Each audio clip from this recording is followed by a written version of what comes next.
Good morning, everybody. It is about time to go ahead and get started. As you can tell behind me, we're going to be in Exodus 14. This is after the plagues. This is after the parting of the... not the parting of the Red Sea. That's what we're talking about today. It's after the death of the firstborn. That's what I was thinking.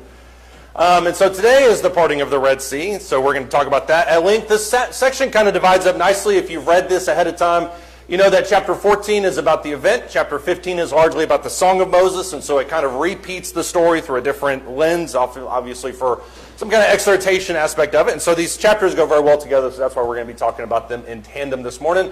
Before we get started, though, I'll ask Cody to lead us in a word of prayer.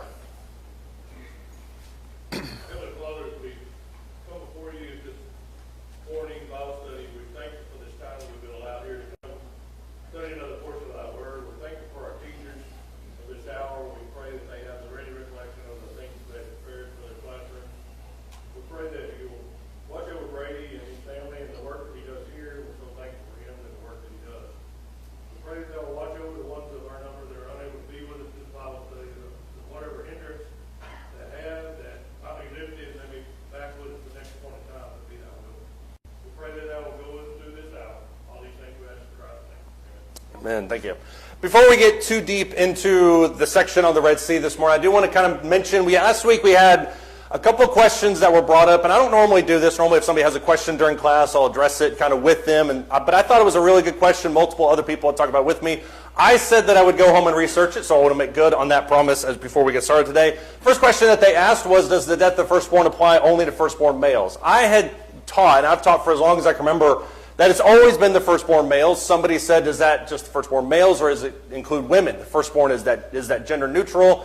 I went a little bit more into this because I wanted to obviously have a proper understanding about this. Exodus chapter 13 and verse 12 does specify males. So for anybody that had that question last week, it does specifically talk about the males. The second question was kind of similar. Does the death of the firstborn apply to each household or each generation? The reason I was curious about this is because sometimes when you talk about households, you have several generations that exist inside the same household. Exodus chapter 13, verse 12 also addresses that one, the first offspring of every womb. And so you kind of see that as well. So for anybody that had any questions about that last week, I wanted to make good on that to come back and kind of address that specifically before we moved any further. Today is the discussion, though, about the parting of the Red Sea. What do we know about that event? Don't say that the Red Sea parted. I'm going to beat you to the punch on that one. What do we know about that event? It's arguably the, no pun intended, the watershed moment of the book of Exodus. Go ahead. Well, it was done in a way, God did it in a way that I believe taught the people to trust in Him, because it wasn't an immediate thing. They had to stand there and wait for this to happen. Yeah, as Charlton Heston so eloquently proclaimed, stand by and see the salvation of the Lord, which obviously he ripped off Moses when he said that, but you're right. It says that He caused a strong east wind to blow all through the night. Right. That part of the water. It didn't just happen all at once. Yeah. They were standing there, and they had the army coming behind them. Right. You know, of course, God was protecting them with a pillar Yeah. of fire, the cloud between them.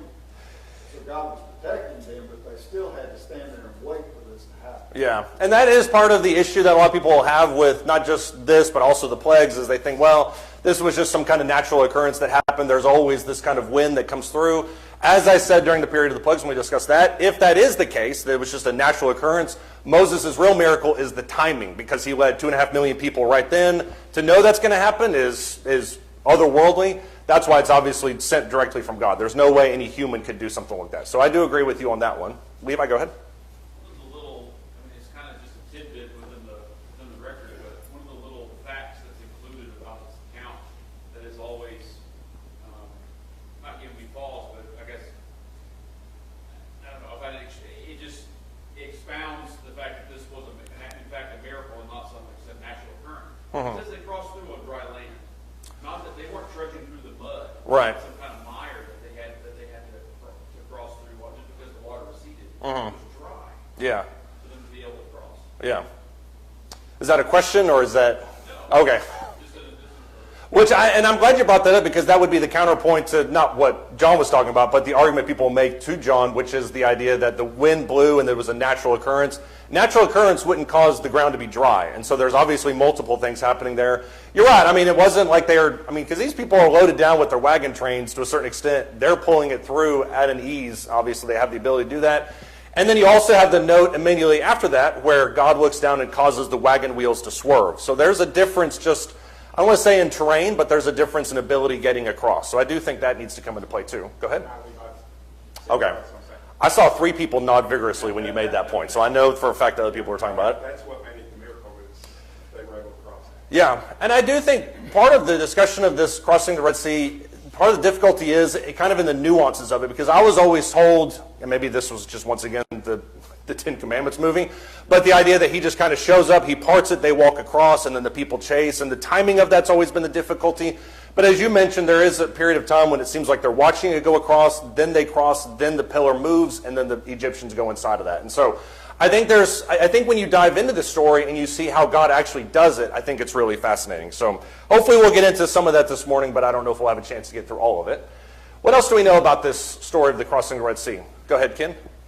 It's sort of the ultimate punishment if you go all the way back through, because God is punishing Pharaoh for not sending his people a way that they could worship. Right. It's sort of the ultimate, what you said earlier, go back to the 4th chapter, God is talking to Moses, I'm going to kill the son of Pharaoh, that sits on the throne of Egypt, and this is sort of the ultimate ending to Pharaoh's not letting God's people go worship. Yeah, ultimate punishment is a good way to put that. It's the result of Pharaoh's stubbornness, which we're going to talk about that, I think, a little bit this morning.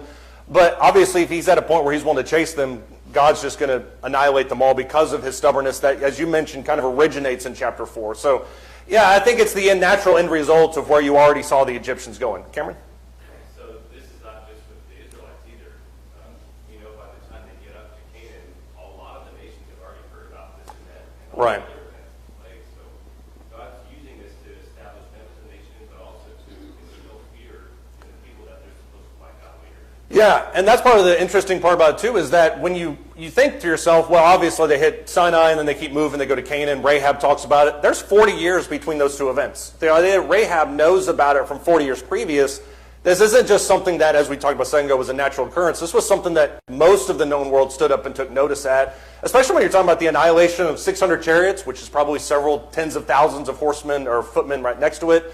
So it's a sizable event, and it's so easy to just kind of dismiss it as, well, this or that. This is something that rocked a lot of people for exactly the reasons that you talked about. Any other thoughts? Yeah, Curtis? It's weird that you're up here. I don't want to miss you, so feel free to throw something at me. Several years ago, I read an article about, aside from that, you may have heard this assertion that there is a translational or transmission error that Red Sea, there's misspelling. It actually was the Reed Sea, which is just a small, narrow creek, basically. Right. And when you analyze it with the account that's given us in the Bible, if it were just a small creek and they all crossed it, it's a big deal. But where's the great miracle? But then you have to account for the fact that when they were crossing, when the Pharaoh's army was crossing, if it were just a few inches of water or a few feet, Yeah. you understand that when the waters came down, it crushed the entire army of Pharaoh. Now, a creek isn't going to do that with the Red Sea. Yeah. So the assertion is ridiculous. Yeah, I mean, you can argue, not that you are, but you can argue all day long translation issues, and that's one of the, I think, the difficulties I want to address right away is where this actually happened, because I think there's 2 primary points that you can take. But you're right. I mean, even if you negate all the translation issues and say, well, it was here and here, if you do make it that little creek, then why is it that the Egyptians full-heartedly ran into it, and then whatever water was there was enough to annihilate all of them? These were not people that were unfamiliar with the power of water, as evidenced by the Nile. So this has had to have been something that they would have been that they thought they could cross, and then were suddenly alerted to the fact that they can't. So Yeah, I think the translations is kind of a red herring in a lot of ways. Anybody else have any thoughts or comments? Where did the Israelites cross the Red Sea? Yes is the answer we've got from up here. Where did the Israelites cross the Red Sea?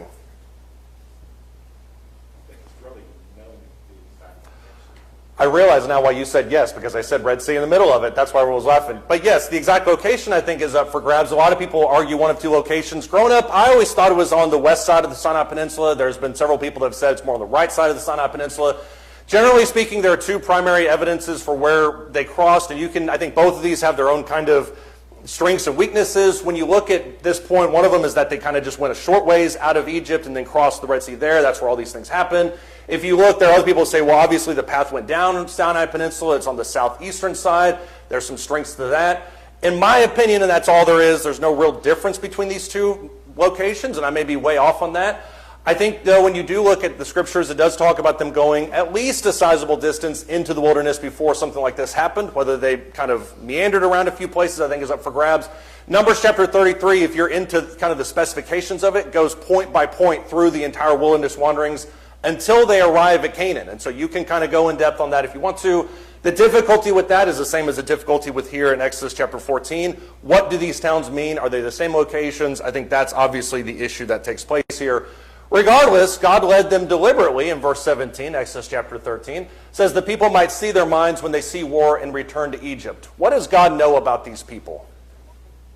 And why is that statement ironic? What does he know about these people? He knows they're stubborn. Yeah? But as a nation, they're not really a nation yet. So driving them to the Philistines probably wouldn't have been a good idea. Yeah, the Philistines are going to match them for sure. Yeah. And so, the Philistines are established nation, established army. right. Yeah. And right near the coastland, obviously they can hit, run. They're descended from the Phoenicians, so they have that ability. So you're right. They're a sizable force. Levi? This is not even though you have this mass, this is not a battle-hardened group of people. Mm-hmm. They've been stuck in slavery for the last 400 years. They're not, even though they have, the list of men, talk about men of fighting age, Mm-hmm. but they don't have any real militia. Yeah, they have men of fighting age, but they don't have anybody that can really that's trained in warfare. They've been making bricks for the last 40 years. And so they're probably stronger, and they even outnumber the Egyptians, but the Egyptian chariots kind of nuke that advantage pretty quickly. And so I think from a tactical perspective, it obviously makes sense to make them go around the Philistines. The problem is you end up in the middle of the desert in the Sinai Peninsula. And that's what we talked about last week. There's two primary paths, the way of the wilderness, the way of the Philistines. They went down to the wilderness. And it adds about a month onto that journey, but it's much less hazardous when you're talking in terms of military. Dad, did you have something? Okay, we got a lot of people copying each other. That's totally fine. Take away, step aside from the war aspects of that for a second. It took less than that to develop a Yeah, it is, and that's, I think, one of the reasons why it's a little bit of foreshadowing is God already is anticipating this mindset of, oh, well, we didn't mean this, let's go back to Egypt. That's going to be a reality several more times. You're right. I mean, it's always shocking to me when you read Exodus that how quickly their minds change and they want to go back to Egypt for whatever reason, which is funny to me because I don't think that Egypt's just going to welcome them with open arms. And so I don't know how that factors into the whole equation, but regardless, I think that's interesting. Why is this statement ironic? They see war, they're going to return to Egypt.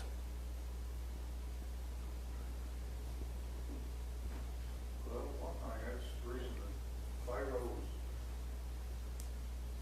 kind of paranoid, because he's afraid that they'll start a war with Egypt. Yeah, I mean, maybe he's worried that the Philistines will take Israel and then go over to Egypt. Is that what you're addressing? Or is that what you're talking about? Well, you asked, the question is, when they see war, when the Israelites see war, they want to return to Egypt. Yeah. Well, Egypt is afraid that Israel's going to start a war with them. Yeah, I think that's true. That is one of the reasons why they wanted them just to get out in general. We don't want to fight you. We don't want to cause an uprising that's going to destroy our labor force. And so the idea that they just go, that's powerful, but obviously when Exodus chapter 14 hits, they want to get them back. Start seeing the other people fighting against them, they're going to want to try and go back. Yeah. It really is a dangerous area, and I think that's part of what this alludes to is you've got the Ammonites, you've got the Philistines, you've got the Egyptians. It's not as if they're just wandering aimlessly in the middle of no man's land. I mean, there are people here that are threatening them. So you're right, I do think that is part of the concern. Chris? I find it interesting that Israel still sees Egypt as a place of security rather than with God. Yeah, a haven of sorts. And that's just the definition of rose-colored glasses. I mean, they talk later about, I don't know why I always key on the cucumbers. We wish we had cucumbers. Egyptians aren't giving them cucumbers. I don't know what they're expecting if they go back to Egypt, but it ain't going to be that. So it's very much rose-colored glasses in regards to that. Jeff? Can you answer your question again? The last- Oh, why is this ironic?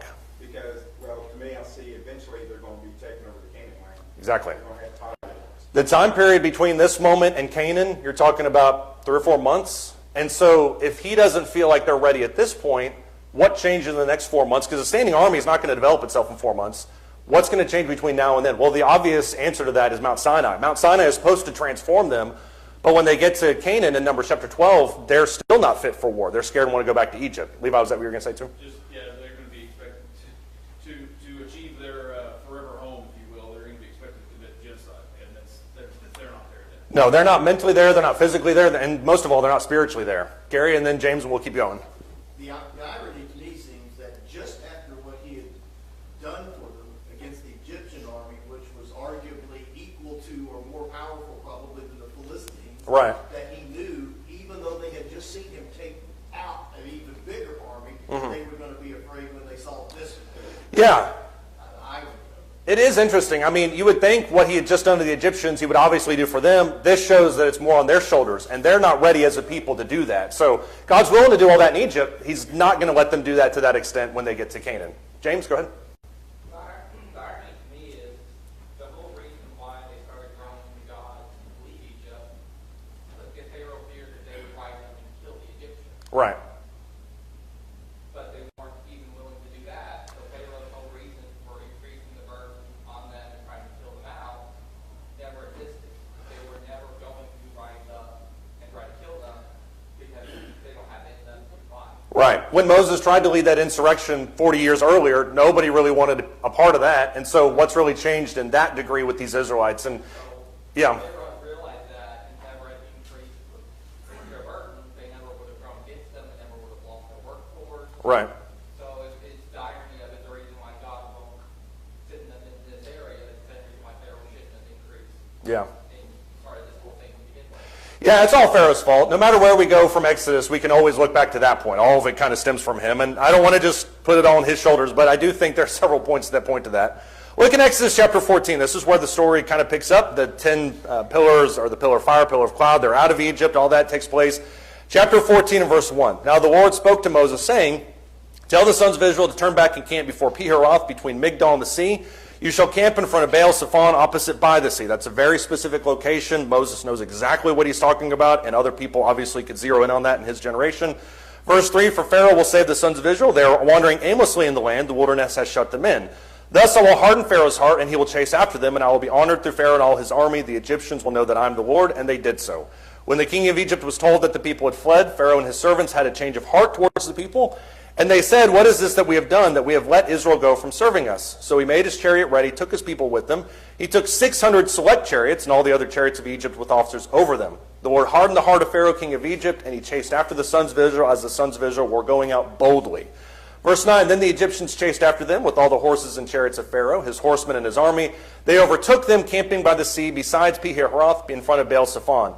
As Pharaoh drew near, the sons of Israel looked, and behold, the Egyptians were marching after them, and they became very frightened, so the sons of Israel cried out to the Lord. There's quite an about-face that happens here in Exodus chapter 14. At the end of chapter 13, Pharaoh is completely helpless. What else do I have to lose? I just want you to get out of here. Why does he change his mind about Israel in chapter 14?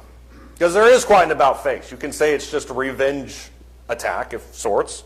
But why does he chase Israel? Shell, go ahead. Seller's remorse. Yes. Yeah, if I could have gone back, why did I let all these people go, my labor force? Now I've got to actually pay some people to make bricks for me. I'm just not a fan of that.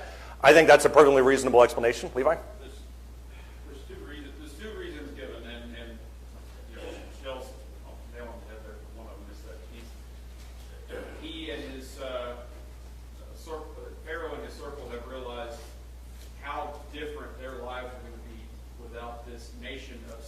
Right. Like all of a sudden, we don't have X, Y, Z. Yeah. All of our labor force, et cetera, et cetera. That's the easy one. We talked about this a little bit before I left. I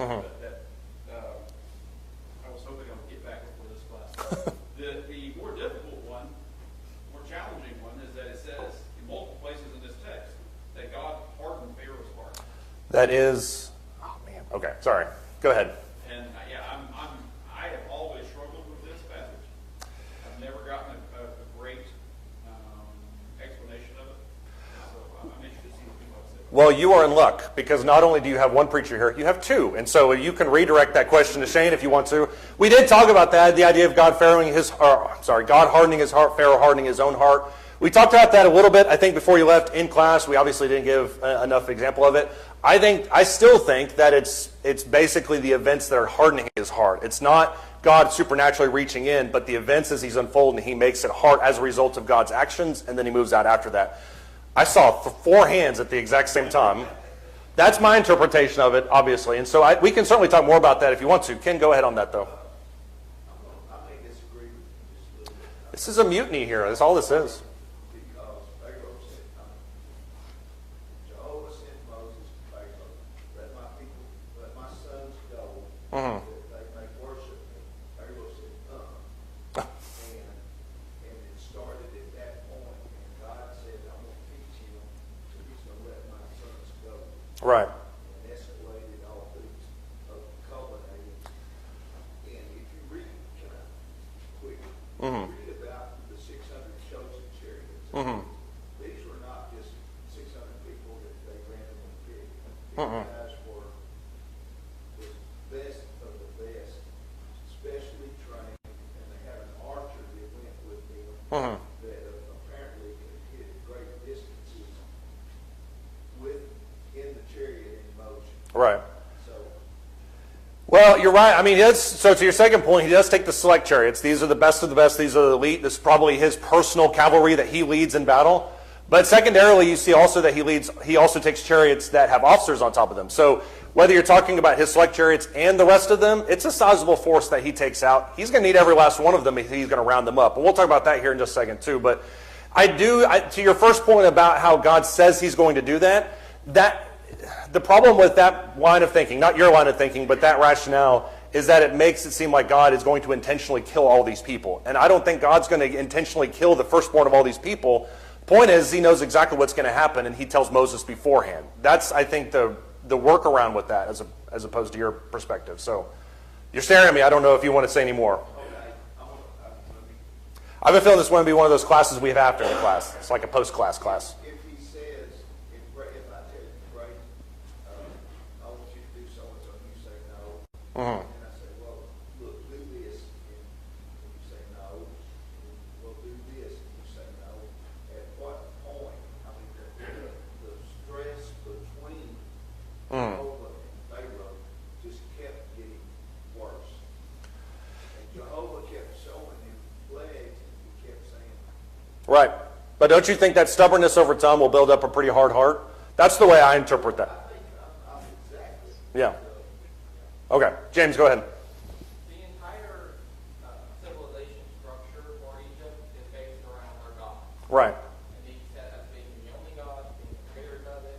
And one of the things it's not really talked about a lot is the wealthiest person in Egypt, depending on what time it was either Pharaoh or the high priest. Right.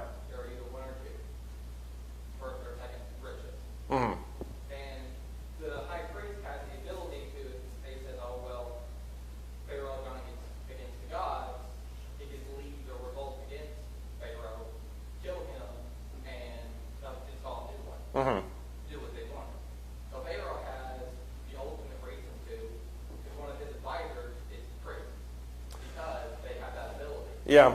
So even if God kind of hastened things, hardened his heart a little bit early, this would have inevitably been what Pharaoh conclusion they came to because of the societal structure in letting them go, acknowledge God, love their God. Right. And I think that all goes back to, as Shell so eloquently put it, seller's remorse.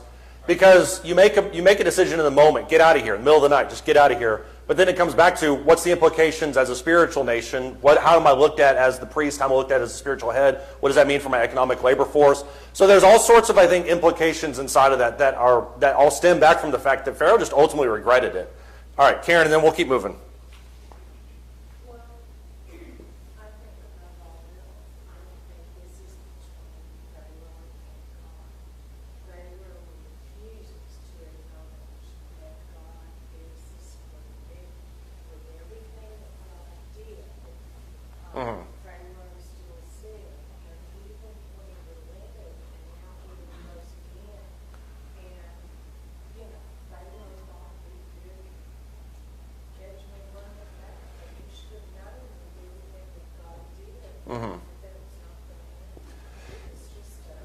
Yeah, he is stubborn, and in reality what happens here is just a reflection of what happens after every plague. If you look at all the other 9 plagues, Pharaoh is always immediately remorseful. He asks for intervention, and then he immediately changes his mind. It's the exact same thing. It just happens on a grander scale.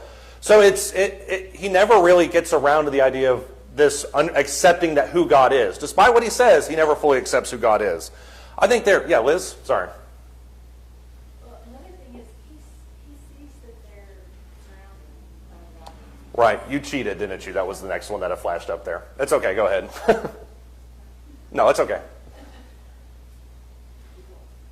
Keep going, though. You're right. You're spot on. That's all I was going to say. Oh, okay. Yeah, well, I certainly didn't mean to interrupt you. I just flashed that up there by accident. I apologize. But you're right. I mean, he feels like they're trapped. He thinks to himself, well, I'm going to go out there. I'm going to take them back.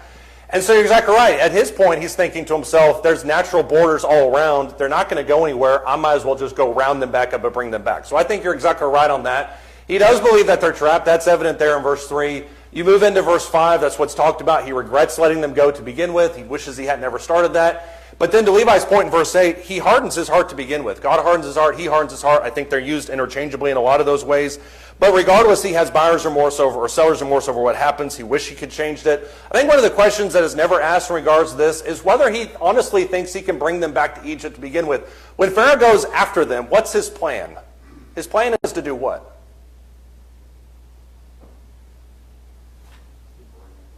His plan is to go bring them back. You're talking about 2.5 million people inside of an army of maybe 50, 60,000. I get that they're elitely trained troops.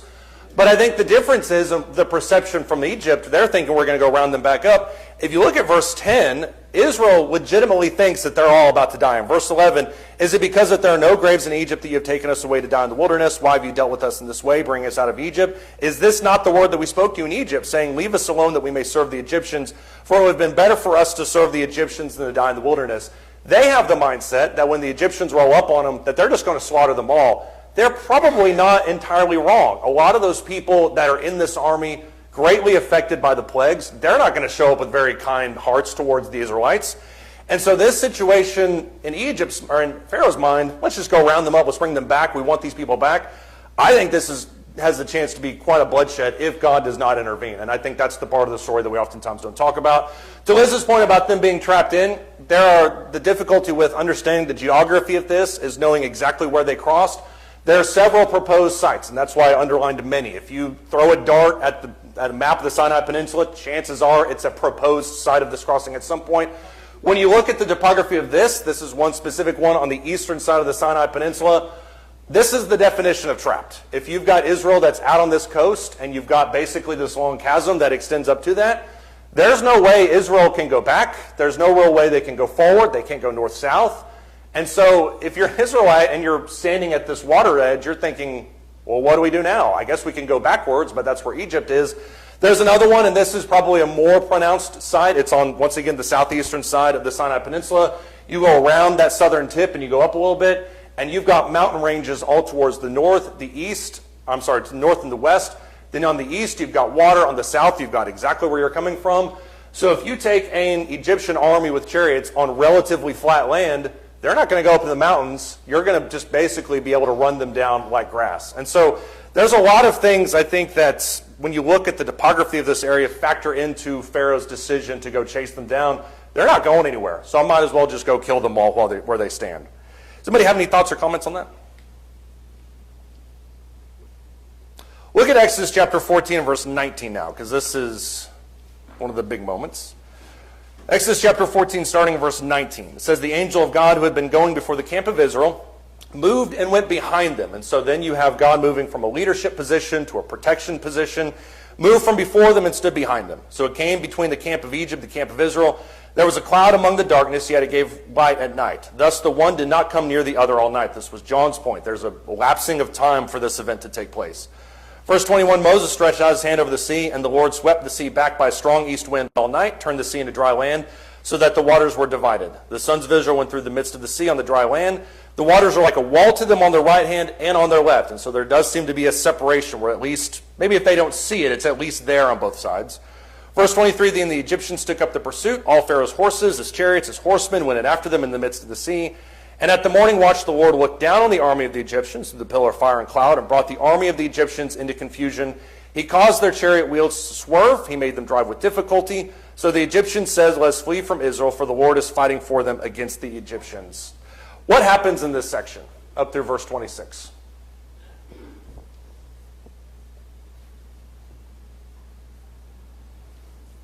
Describe this section.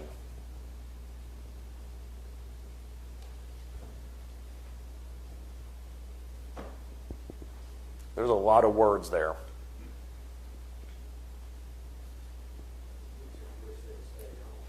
Well, Egypt, in a couple of verses, Egypt's going to wish they stayed home. But yeah, I mean, they're looking at this thinking, this is a little bit more difficult than I imagined. Levi, go ahead. Overnight, the Lord parts the sea and creates a dry ground pathway for the Israelites to go across on. They proceed to do that, and says the angel of the Lord in form of a pillar cloud. Mm-hmm.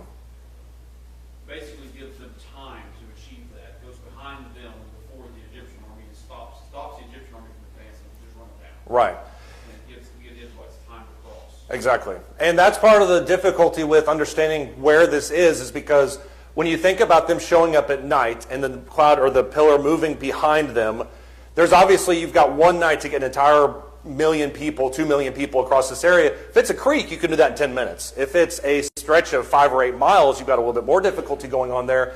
But regardless, it mentions there specifically that the Egyptians at the morning watch are able to see where the Israelites are, and they just power through and go straight into the middle of this.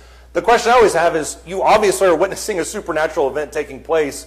Why, as an Egyptian chariots here, are you marching headlong into the middle of what looks so obviously to be a trap? I've never understood that aspect of it.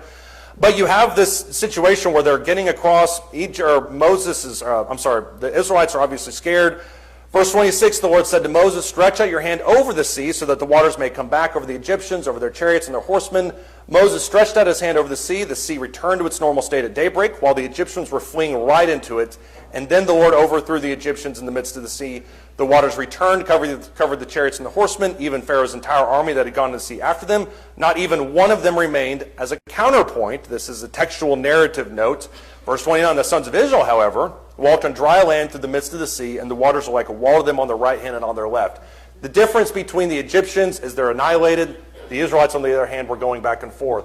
There's a phrase that's mentioned earlier in this chapter, in chapter 14 and verse 12, where he says, stand still and see the salvation of the Lord. Don't tell me that's not a real photograph, because I'm going to believe to my dying day that it is. But why does Moses say this? Stand by and see the salvation of the Lord. What is he trying to get them to do? Because if you're an Israelite, we talked about earlier, this is making a huge impact on who you are as a people. What are you witnessing? You're panicking for one. I mean, if they're running on dry land, they're going to get to you in a matter of minutes. So the Israelites are saying, we have nowhere to go. Right. We're going to be killed. Right. Their argument is that as opposed to God delivering them, God delivered them right into a trap. And that's their argument that they make there. So this is no salvation whatsoever, which there's so many, I think, metaphors you can make with us and who we are and how we believe about God and what we believe about our life. I think that you could probably write 100 sermons out of this section. But you're right, they believe that God is deliberately leading them into a trap. Go ahead. God's trying to get them to trust Him and to know that He can handle whatever situation they face. Right. I mean, nothing's too big for Him. Nothing is too big for Him. And we talked about this a second ago with the entrance in Canaan. If they're walking up and seeing the Canaanites and seeing them as giants and they're grasshoppers in their sight, all you had to do was think back 3 months. And this is what you saw God do to an entire army. So if if God says he's with them, why would you not have faith then to move forward? And that's part of the difficulty about this too. What else is he trying to get them to realize? This is why I think this miracle stands above the other plagues in the Exodus narrative. It's not just the salvation of the Lord. What else is he trying to get them to see? James, go ahead. Well, I think part is trying to get them to see that God alone can take out these armies. He can. He can. Yeah. When God said, I'll strengthen you and you will overtake Right. other armies, then he can do that because God doesn't destroy the best fighting force in the world. Right. And the other thing is they were talking about walking over and surrendering to the Egyptians. Right. So telling them to stand here and watch. Yeah. Wait a little bit with the delay tactic to keep them from going back.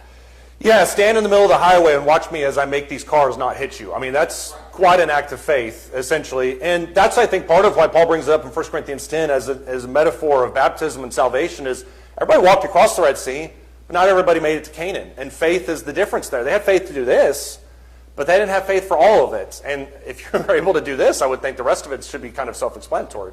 Paul? I think he's trying to get them to see both sides of God. This is what I can do if you obey me, and this is what I can do if you don't obey me. Right. And they're seeing both sides of that.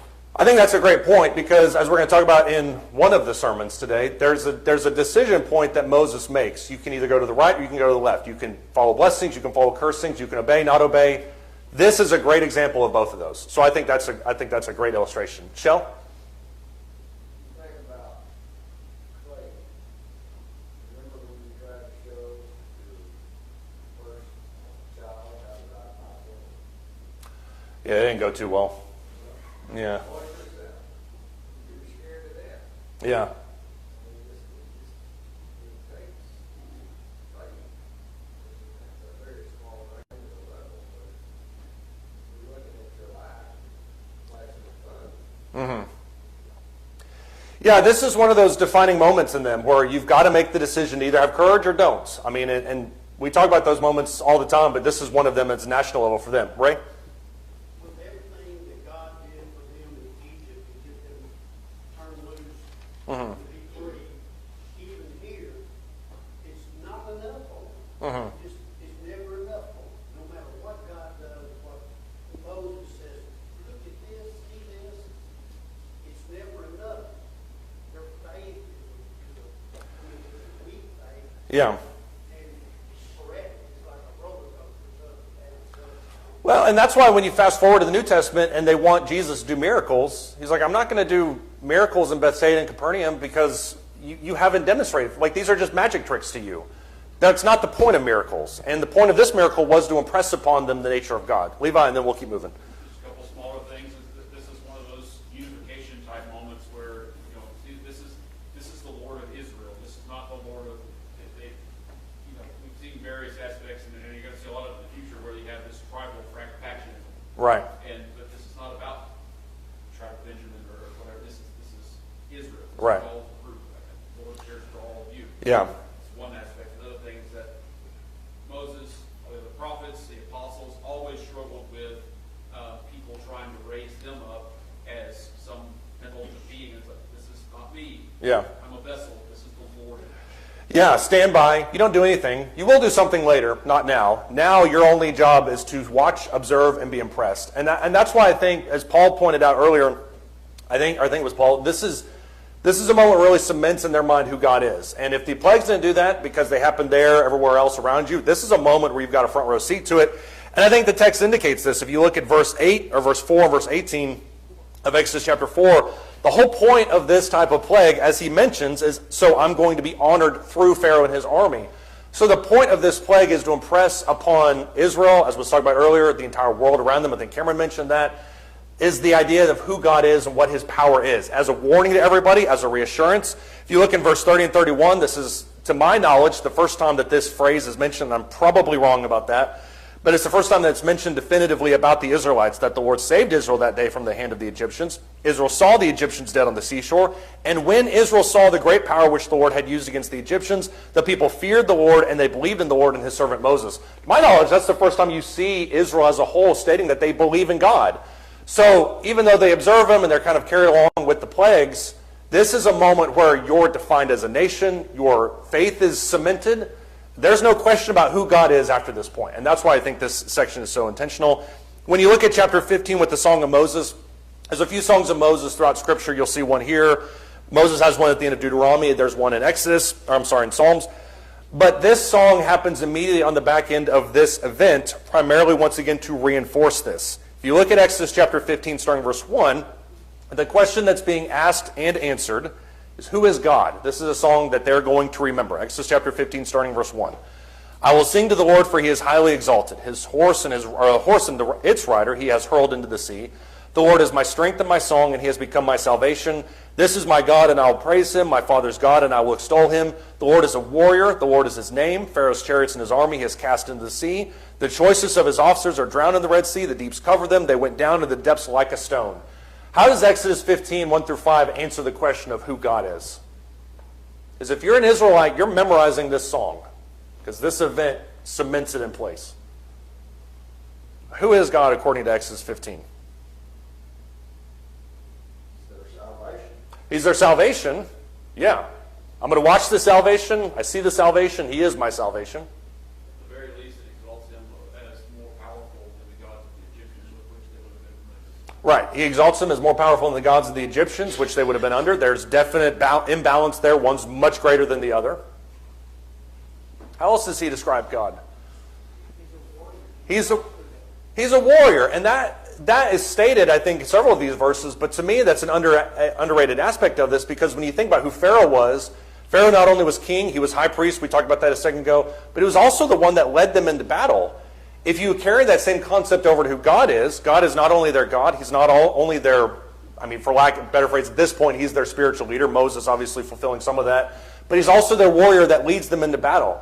So it is kind of, I think, a carryover from who Pharaoh is, but this is the one that leads us and guides us in all aspects of our life. It also shows the control of nature. Right. Control of the Red Sea. Yeah. At will. Nothing any of the other nations can claim that their God or God can do. Right. So it even exalts God higher. It's not just a warrior, but controlling the element. Right. God is not only the God of creation, he's not only God of the greatest empire on earth, but he's also our God.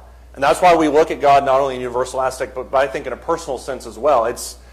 He is the God of everything, but he's also my God that I can rely on, my God that I can trust. Look in verse 6. Your right hand, O Lord, is majestic in power. Your right hand, O Lord, shatters the enemy. In the greatness of your excellence, you overthrow those who rise up against you. You send forth your burning anger, and it consumes them as chaff. At the blast of your nostrils, the waters were piled up. The flowing waters stood up like a heap. The deeps were congealed in the heart of the sea. The enemy said, verse 9, I will pursue, I will overtake, I will divide the spoil. My desire shall be gratified against them. I will draw out my sword, my hand will destroy them. You blow with your wind, the sea covered them. They sank like lead in the mighty waters. This is an important aspect of this, because now what the psalmist is doing, or what the song is describing, is what did I see? Why is it important to describe what you saw? And you can do this taking the Lord's Supper, think to yourself, write it down. Why am I doing this? What did I see? What's happening? Why is this important to me? Why is it important to point out what they saw?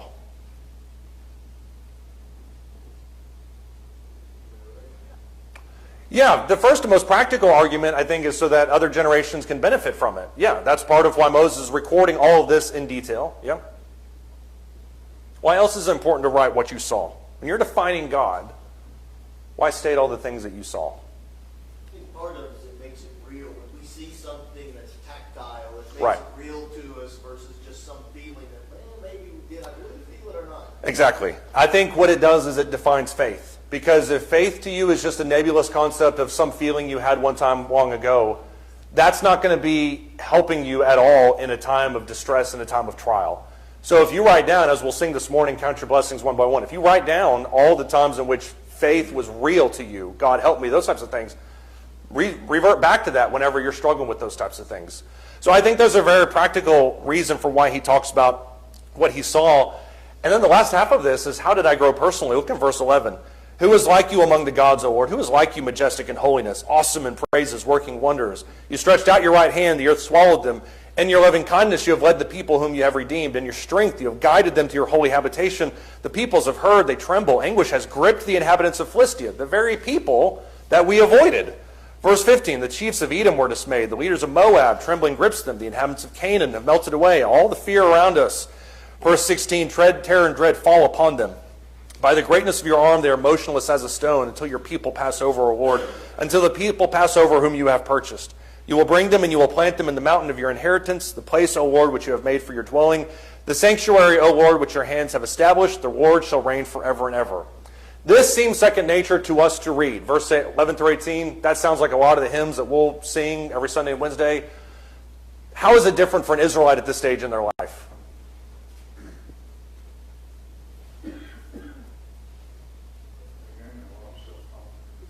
They're absolutely gaining a lot of self-confidence.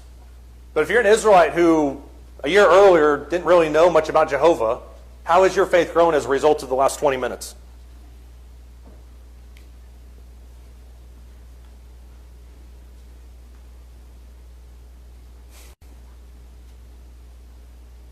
How has your faith grown?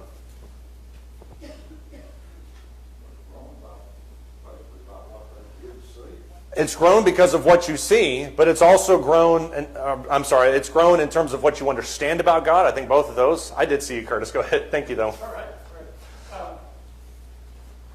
They had witnessed a phenomenal event that expressed and showed the power of God over nature, over everything, over Right. the greatest kingdom and king of the world at the time. And they were the recipients, the benefactors of what God had done for them and saving them from that. How special should they have felt knowing that the God of the universe with such power and control Yeah. was interested in them? Yeah, and I actually hadn't thought about that concept, but you're right. And that's what a lot of the psalmists talk about with their relationship to God. What is God? What is man that you're mindful of him? The Son of Man that you look upon him.